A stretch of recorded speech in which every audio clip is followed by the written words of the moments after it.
ꯑꯍꯥꯟꯕꯃꯛꯇꯗ ꯃꯤꯠꯌꯦꯡ ꯇꯥꯕꯤꯔꯤꯕ ꯄꯨꯝꯅꯃꯛꯄꯨ ꯍꯦꯝꯆꯥꯅꯤꯡ ꯊꯧꯖꯝꯅ ꯀꯧꯅꯅ ꯈꯣꯏꯔꯨꯝꯖꯔꯤ꯫ ꯍꯧꯖꯤꯛ ꯃꯥꯂꯦꯝꯗ ꯀꯣꯚꯤꯗ-19 ꯀꯣꯔꯣꯅꯥ ꯚꯥꯏꯔꯁ ꯑꯁꯤꯅ ꯂꯥꯟꯗꯥꯗꯨꯅ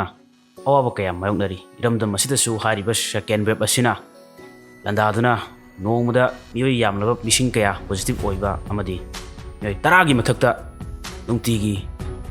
ꯊꯋꯥꯏ ꯃꯥꯡꯕꯒꯤ ꯀꯦꯁ ꯂꯩꯔꯤ꯫ ꯍꯥꯏꯔꯤꯕꯁꯤꯗꯒꯤ ꯆꯦꯛꯁꯤꯟꯃꯤꯟꯅꯅꯕ ꯑꯩꯈꯣꯏ ꯄꯨꯝꯅꯃꯛꯅ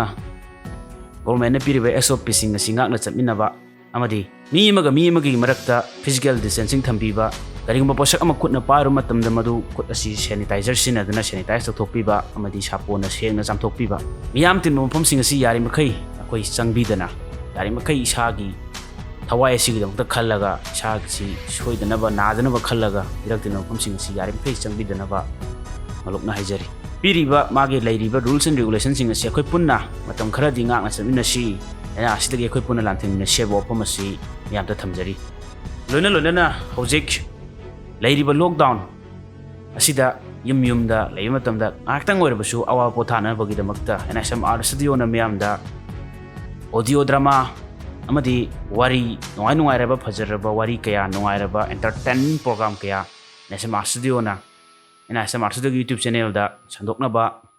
ꯋꯥꯈꯜꯂꯣꯟ ꯀꯌꯥ ꯊꯝꯖꯔꯤ꯫ ꯃꯁꯤꯗ